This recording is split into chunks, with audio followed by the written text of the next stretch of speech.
Hello students, welcome to Shalom Education Classes. Next part of Standard 10, Heritage of India. Let's start with India, land and people.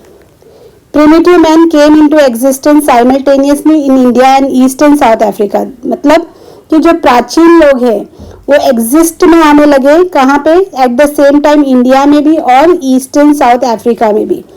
Mesmerized by varied and prosperous heritage, many foreign tribes came to India. हम लोगों ने introduction में देखा था ना कि बहुत सारे लोग बहुत प्रभावित हुए थे इंडिया के हेरिटेज के वजह से. मतलब इतना वैरायटी और इतना प्रॉस्पेरस है ऐसा देख के अलग अलग देश के लोग यानी फॉरेन ट्राइब्स इंडिया में आके अपने आप को क्या करने लगे, सेटल करने लगे. Consequently the remains of all tribes are found here. इसीलिए इसका रिजल्ट क्या हुआ कि अलग अलग देश के ट्राइब्स इंडिया में देखने को मिलता है अभी. The Dravidians were considered to be the most ancient people of India. पहले ये कहा जाता था कि जो ड्रेविडियंस है वही सबसे एंशिएंट पीपल है इंडिया के.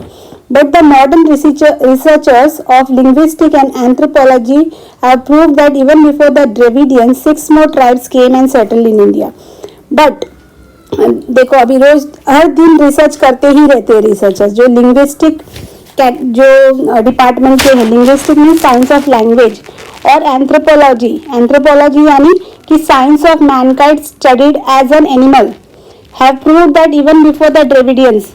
ये प्रूव करते हैं कि ड्रेविडियंस से पहले 6 ट्राइब्स इंडिया में आए और सेटल हुए. तो हम लोग देखते हैं उनके बारे में. Let's explore more about them. Negritoids means इनको अबसी पीपल भी बोलते हैं. Some historian believe that Negritos और Negroes are the most ancient inhabitants of India. अभी कई सारे हिस्टोरियंस ये रिसर्च किए हैं कि वो मानते हैं या वो बिलीव करते हैं कि जो निग्रेट्स या निग्रोज है वो है सबसे पुराने या प्राचीन लोग हैं इंडिया के. और उनका कहना है कि they came from Africa via Baluchistan to India.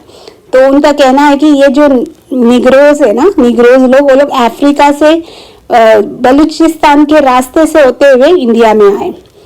और उनका अपीयरेंस कैसा है? They were black having height of 4 to 5 feet and curly hair. और ये बताया जाता है कि ये जो लोग हैं इनके जो हाइट है 4 to 5 feet होते हैं. उनका जो कॉम्प्लेक्शन है ब्लैक है और एयर कैसा होता है? कर्ली. तो ये है फर्स्ट ट्राइब. सेकेंड है एस्ट्रोलॉइड. निषाद पीपल भी इसे बोलते हैं. किसने इनका नाम निषाद रखा ये भी देखेंगे. People of this tribe came from south east Asia. ये माना जाता है कि ये जो ट्राइब है साउथ ईस्ट एशिया से आके इंडिया में सेटल हुए. और इनका जो फिजिकल फीचर्स है वो है black skin with broad head. उनके स्किन कैसे? ब्लैक और जो हेड है माथा वो बहुत ही ब्रॉड होते हैं. उनके नोज फ्लैट होते हैं. उनकी हाइट शॉर्ट होते हैं, शॉर्ट इन हाइट एक्सेट्रा. अब जो आर्यंस इनके बाद आए थे ना, the Aryans who came later on to India called them Nishad. अब ये आर्यंस जो थे उन्होंने इनका नाम क्या रखा? Nishad. The origins of the tribes like Kol and Munda, Khasi tribes of Assam, the tribes of Nicobar and Myanmar have similarities of the australoids. अब ये माना जाता है कि इंडिया में जो कोल ट्राइब्स के, मुंडा खासी ट्राइब्स के आसाम के या निकोबार और म्यांमार के जो ट्राइब्स के लोग हैं उनको उनका जो फीचर्स देखते हैं ना तो वो पूरा सिमिलरली हम लोग को ऐसा लगता है कि वो लोग एस्ट्रोलॉइड को क्या करते हैं? एकदम अच्छी तरह से रिसेंबल करते हैं. Their contribution in the development of Indian culture and civilisation is immense. यानी जो एस्ट्रोलॉइड्स थे वो जब इंडिया में आए तो उन्होंने बहुत सारी चीज़ों में कॉन्ट्रीब्यूट किया. इंडिया के कल्चर को डेवलप करने में और यह सिविलाइजेशन में भी उन्होंने बहुत ज़्यादा क्या किया? मदद किया है. दे मेड क्ले यूटेंसिल्स, वोर cotton cloth and new many other skills. और वो जब आए तो उनको पता था कि क्ले से यूटेंसिल्स कैसे बनाना है, उन्होंने ही बताया. और वो कपड़े पहनते थे कॉटन के और बहुत सारे ऐसे अलग अलग कला उनको आते थे. They had great religious belief too. तो यही बस नहीं, वो लोगों को धार्मिक बिलीफ भी बहुत ज़्यादा था. नेक्स्ट है द ड्रेविडियंस. अब ये बहुत इंपॉर्टेंट देख लो. Originally Dravidians belong to India. यानी हम लोगों ने देखा कि नेग्रॉइड्स आके कहाँ से आए थे? अफ्रीका से आए थे. एस्ट्रोलॉइड साउथ ईस्ट से आए थे, साउथ ईस्ट एशिया से. बट ये अगर क्वेश्चन आता है कि which tribe belong to India, आप लोग द्रविडियंस के बारे में लिख सकते हो. Okay, they were the direct descendants of stone age civilisation and the creator of Mohenjodaro culture. तो ये क्या है, एक वंशज है डायरेक्ट स्टोन एज सिविलाइजेशन का, और जो मोहनजोदारो कल्चर है उसके क्रिएटर माना जाते हैं ये Dravidians. The tribes which came from north survive with their language and cultural feature. Later on they were only called as Dravidians. तो ये ट्राइब कहाँ से आए, नॉर्थ से आए, और वो क्यों सर्वाइव कर रहे थे, बिकॉज ऑफ देयर लैंग्वेज और उनके जो कल्चर थे उसके वजह से. और लेटर मतलब बाद में उनको द्रविडियंस कहा गया. Dravidians give the concept of mother as a goddess and father as a god. तो ये जो गॉडेस का जो स्थान दिया गया माँ को और गॉड का जो स्थान दिया फादर को, ये कौन लेके आया एग्जिस्टेंस में, the Dravidians. So the thought of Parvati and Shiva as mother and father developed. Moreover, the tradition of worshipping nature is the gift of the Dravidians. तो आप देख सकते हो कि अलग अलग चीज़ों से उन्होंने कंट्रीब्यूट किया है. तो नेचर को वर्शिप करना ये भी किसने सिखाया, द्रविडियंस ने. The tradition of worshipping with dhoop, incense stick, deep, lamp and aarti are considered to be the gift of the Dravidians. यानी जो ये नेचर को या फिर वो वर्शिप करने का जो सिस्टम है, इंसेंस स्टिक यूज करते हैं या लैम्प यूज करते हैं, आरती करते हैं, ये सब भी किसका है, गिफ्ट द्रविडियंस का है. Besides nature and animal worshipping etcetera are their great features. तो इसके अलावा वो एनिमल्स को भी वर्शिप करते हैं. Original deities of Dravidians have been accepted by Aryans and were re-established by them as a god of culture with pace of time. तो ये जो द्रविडियंस के जो गॉड्स गॉडेसेस डाइटीज यानी जो उनके भगवान थे उनको एक्सेप्ट किसने किया, आर्यंस ने, और उन्होंने री-एस्टैब्लिश किया as the god of culture with the time. जाते जाते उन्होंने ऐसे उसको री-एस्टैब्लिश किया. Under the tremendous influence of north, Aryan culture was deeply internalised by the Dravidians. तो फिर ये जो आपको पता है द्रविडियंस लोग पहले नॉर्थ में थे ना, तो इनके इन्फ्लुएंस की वजह से आर्यंस का जो कल्चर है वो भी बहुत ज़्यादा द्रविडियंस के साथ में क्या हो गए थे, इंटरनलाइज्ड हो गए थे.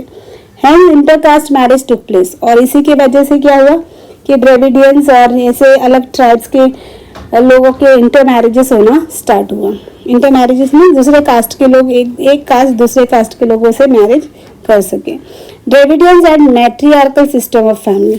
मैट्रियार्कल सिस्टम ऑफ फैमिली ये क्या होता है, मैट्रियार्कल मतलब कि जहाँ पे विमेन हेड होते हैं फैमिली के. पैट्रियार्कल जब बोलते हैं तो वहाँ पे मैन होते हेड, राइट. तो द्रविडियन का जो सिस्टम होता था फैमिली का उसको कैसा होता था, matriarchal. Dravidians progressed a lot in different crafts and arts like building of boat and raft, weaving, spinning, dyeing etcetera. तो ये बहुत ही ज़्यादा स्किलफुल थे. यस, बहुत सारे आर्ट्स आते थे. उन्होंने बिल्डिंग ऑफ बोट्स किया, राफ्ट बनाया, और वीविंग किया, कपड़े बनाना, स्पिनिंग किया, डाइंग किया. यस, तो ये सब बहुत ज़्यादा इस चीज़ों में प्रोग्रेस लाने का काम किसका है, द्रविडियंस का. Due to the dominance of the Aryans they shifted to south Indian settled there. आपको पता है कि जो द्रविडियंस थे नॉर्थ में थे, आर्यंस आए, उनके साथ में मिंगल हो गए, इंटरकास्ट हुआ. अब आर्यंस क्या करने लगे, बहुत डोमिनेंट करने लगे वहाँ पे, कहाँ पे, नॉर्थ में.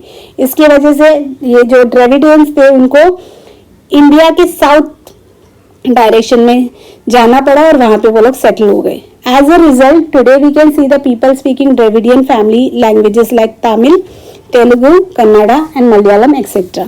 इसीलिए द्रविडियन फैमिली लैंग्वेज में कौन कौन से लैंग्वेजेस इंक्लूड है, एक तो है तमिल, तेलुगु, कन्नड़ा, मलयालम एक्सेट्रा, क्योंकि साउथ इंडिया में वो जाके सेटल हो गए. फिर देखते हैं अदर ट्राइब्स, बहुत सारे और भी ट्राइब्स देखते हैं. अपार्ट फ्रॉम अबाव, ये तीनों के अलावा Mongoloid, Alpine, Dinaric, Armenoid tribe were also there in India. अब इसमें से हम लोग मोंगोलॉइड के बारे में देखते हैं. ये लोग कहाँ से आए, they came to India from north China via Tibet and settle down on north Assam, Sikkim, Bhutan, West Bengal etcetera. तो ये मोंगोलॉइड्स कहाँ से आए, नॉर्थ चाइना से आए. कौन से रास्ते से आए, टिबेट से आए, और सेटल हो गए आसाम, नॉर्थ आसाम में, सिक्किम में, भूटान में, वेस्ट बंगाल में. दे ग्रेजुअली इंडियनाइज देमसेल्फ, यानी वो लोग आए यहाँ पे दूसरे ट्राइब्स के और आके इतने मिंगल हो गया इंडिया के कल्चर के साथ कि वो लोग क्या बन गए, इंडियंस बन गए. Mongoloid people possess the physical characteristics like yellow complexion, flat face, chubby cheeks, almond shaped eyes, etc.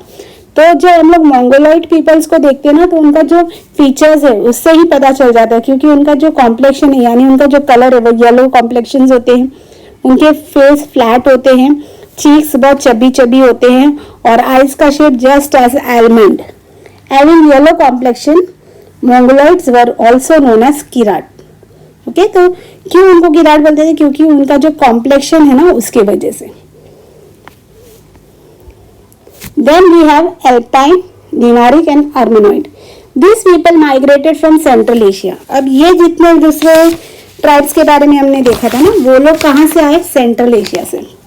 All these three tribes have similarities. और ये अगर आप देखो ना, ये 3 अलग अलग ट्राइब्स है पर उनमें बहुत ज़्यादा समानता है. The origin or genes of these tribes are found in a large number in Gujarat, Saurashtra, Maharashtra, Bengal and Odisha,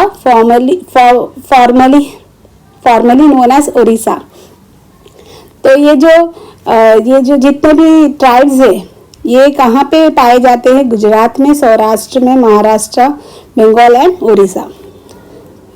next है द आर्यंस. आपको पता है ना, नॉर्थ में आके वो लोग सेटल हो गए. The Nordic Aryans were the creator of Aryan civilization in India.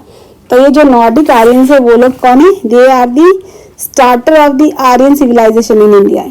Indus were called Aryans in the ancient times and the area where they were densely populated was called Aryavarta. तो ये जो Hindus थे उनको क्या बोलते थे? Aryans. Ancient time में, प्राचीन टाइम में. और जहाँ पे वो लोग रहने लगे और पॉपुलेट होते रहे यानी बढ़ते गए, तो उस एरिया को क्या बोला गया है? आर्यावर्ता. As 7 rivers were flowing over there. क्योंकि वहां से कितने रिवर्स फ्लो हो रहे थे उस एरिया से? 7 rivers. That region was named as Sapta Sindhu. In ancient time, the first Aryan population was concentrated in northwest. तो प्राचीन काल में आर्यंस ज्यादातर कहाँ रहते थे? नॉर्थ वेस्ट में. The area of Aryavrata was extended up to Mithila, Bihar in the east, and in south it spread up to Vindhyachal during post वैदिक पीरियड. तो ये जो आर्यवर्ता मैंने बताया ना यहाँ पे कि जहाँ पे वो लोग रहने लगे उसको आर्यवर्ता बोलते थे. तो ये कहाँ से कहाँ तक ये जो रीजन था इनका? मिथिला, बिहार से लेके साउथ में विंध्याचल. और कौन से पीरियड में? पोस्ट वैदिक पीरियड. पोस्ट वैदिक पीरियड में वैदिक पीरियड के बाद वाला जो पीरियड है उसे. They were more advanced people than any other contemporary tribes. और ये जो ट्राइब है ना, आर्यन ट्राइब, सबसे ज्यादा एडवांस थे. कंटेम्प्रेरी ट्राइब्स यानी उनके साथ वाले जितने भी दूसरे ट्राइब्स थे उनसे ज्यादा डेवलप अगर कोई है तो वो थे Aryans. This vast land was recognised with various names as Bharat Bhumi, Bharat Khand, Bharatvarsh etcetera after the name of the king Arya Bharat और भरत कुल ट्राइब. तो ये जो एरिया में वो लोग रहने लगे वहाँ पे अलग अलग नाम से उसे पुकारा जाता था. भारत भूमि क्यों? क्योंकि वहाँ का जो किंग थे उनका नाम था आर्य भरत और उनका जो ट्राइब था ना भारत कुल ट्राइब, इसीलिए. आर्यंस वर नेचर लवर. ये जो आर्यंस थे वो बहुत नेचर से प्यार करते थे. They loved and worship the trees, the rivers, the mountains, the sun, the wind and the rain. तो वो गॉड ने जो क्रिएट किया ऐसे बहुत सारे चीजों को वो क्या करने लगे? वर्शिप करने लगे.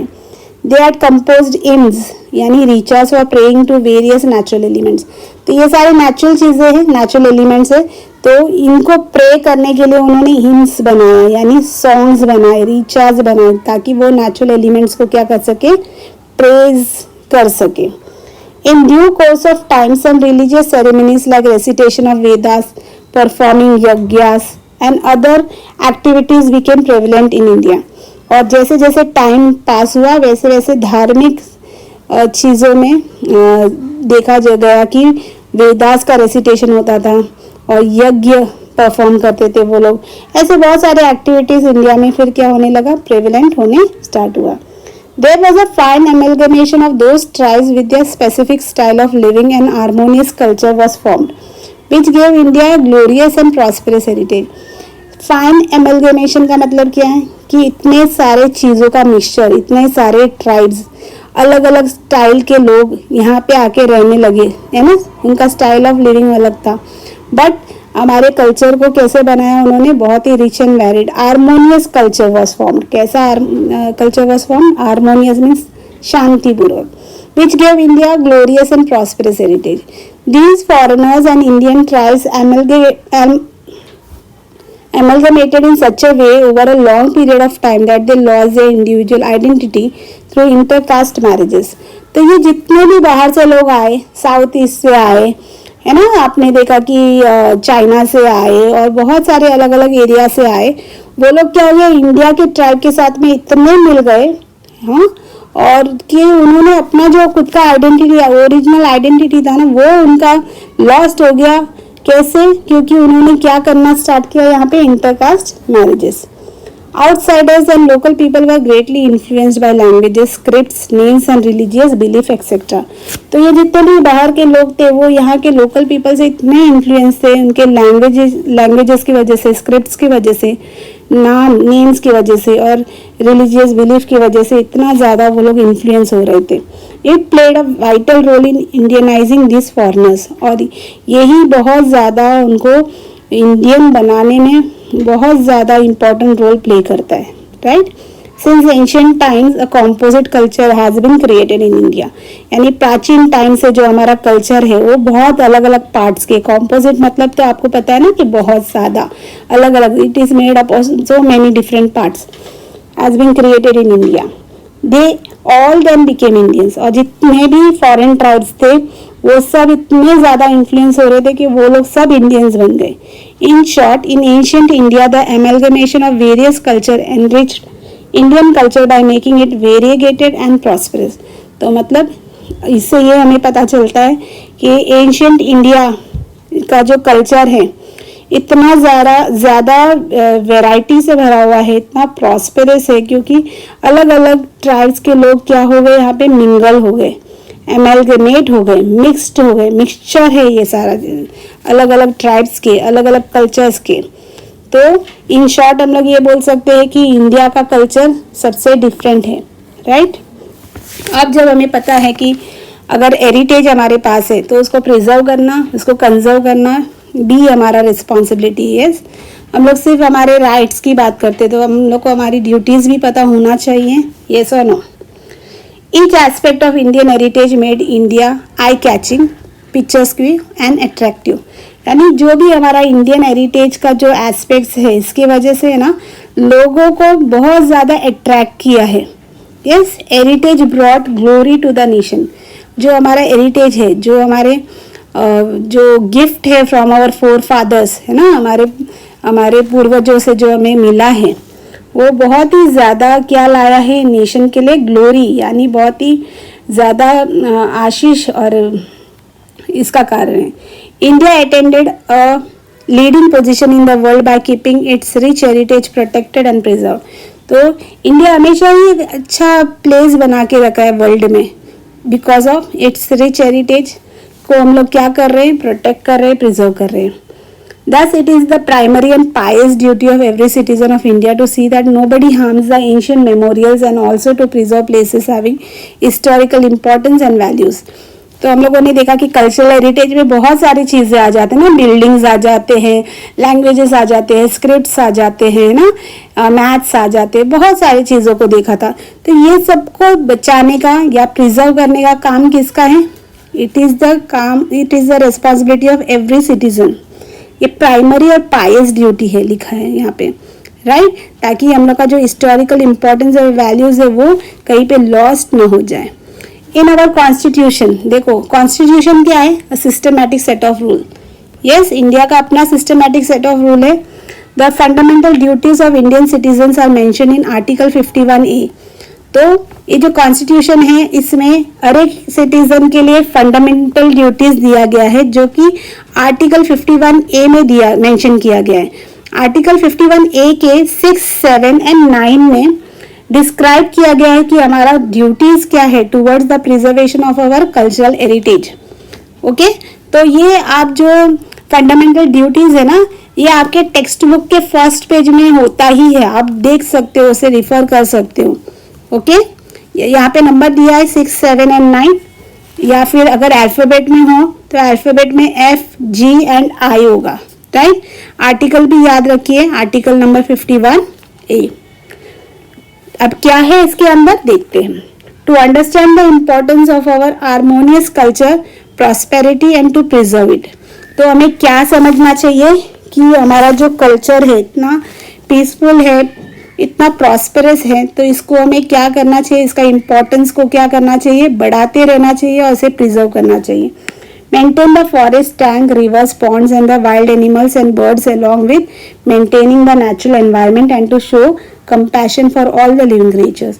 यानी जो भी फॉरेस्ट है या फिर हमारे पास नेचुरल पॉन्ड्स है, रिवर्स है, टैंक्स है, एनिमल्स, बर्ड्स, सबको ही एनवायरनमेंट को हमें क्या करना है, बचाना है, मेंटेन करना है और सारे जितने भी लिविंग क्रीचर्स है उनके टूवर्ड्स हमें क्या दिखाना है, अपना सिंपैथी, मर्सी, कंपैशन दिखाना है। The protection of public property and giving up violence are also included in it। तो इसमें और क्या इंक्लूडेड है, ये इंक्लूडेड है कि जो भी हमारे प्रॉपर्टीज है, अभी पब्लिक प्रॉपर्टी किसे बोलते हैं, जो सबके हैं उसको पब्लिक प्रॉपर्टी बोलते हैं, तो उसको प्रोटेक्ट करना और गिविंग अप वायलेंस यानी हिंसा नहीं करना। वी शुड बिलीव इन अहिंसा। यस, तो ये सब कुछ इंक्लूडेड है, ये हमारे 51A आर्टिकल 51A 6, 7 एंड 9 में जो हमें बताता है कि हमारा duties towards preservation of our cultural heritage. Thus, nature has created beautiful landscape. We should maintain the purity, sanctity and beauty of these places, considering it to be our moral duty। तो ये हमारा काम है कि जो हमारा nature है ना, इसको हमें मेंटेन करना ही हमारा क्या है, मॉरल ड्यूटी है। The Indian heritage is an outcome of the development of the people of India over a long period of time. तो इंडियन हेरिटेज जो है, ये कल्चरल हेरिटेज है, ये बस 1 या 2 दिन के कामों के वजह से नहीं है इसका डेवलपमेंट। ये किस चीज का है, over a long period of time, ये कितना साल लग गया इसको बनाने में। तो क्या हम लोग ऐसे ही इसे वेस्ट कर सकते हैं कि हमें इसे बर्बाद करना चाहिए? नहीं। Nature has generously donated abundant prosperity to India. तो इंडिया का लोकेशन ही इतना सच है ना, इतना अच्छी तरह से हम लोग जोग्राफिकली सिचुएटेड है वर्ल्ड में कि हम लोगों को बहुत कुछ मिला है नेचर से। तो इसको संभाल के रखने का काम किसका है? हर एक इंडियंस का है। हर एक every citizen has this responsibility। India achieved invaluable opportunity in all the fields for gradual development due to India's peculiar natural structure। तो इंडिया ने जो अचीव किया है ये चीज़ों को, है ना, इनवैल्यूएबल अपॉर्चुनिटीज मिला है हर एक फील्ड में। हमारा जो डेवलपमेंट है ग्रेजुअल है, रैपिड नहीं है। ग्रेजुअल में स्लोली डेवलप हो रहे हैं। क्यों हुआ है ये? जैसे मैंने बताया पहले कि इंडिया का जो जोग्राफिकल लोकेशन है इतना अच्छा है कि हम लोग ब्लेस्ड है हर एक वे से। ओके, जैसे हम लोगों ने देखा था ना इंट्रोडक्शन में कि नॉर्थ में हमारे पास हिमालय है, साउथ में हमारे पास वाटर बॉडीज है, तो हमें प्रोटेक्ट करते हैं। यस, और हमारे लैंड को क्या बना देते हैं, बहुत ही ज्यादा beautiful, right. In this way, the Indian heritage is a result of the development of the people of India in the social, economical, political and cultural fields over century। तो इस तरह से जो हमारा इंडियन हेरिटेज है ये किसका result है? Result of the development of the people of India. कौन से सेक्शन में? सोशली, है ना, सामाजिक, इकोनॉमिकली, अर्थशास्त्र में, पॉलिटिकल, है ना, कल्चरल। तो ये ओवर सेंचुरीज यानी ये कितने सालों का एफर्ट्स है जो आज हमें दिखाई दे रहा है इंडिया में।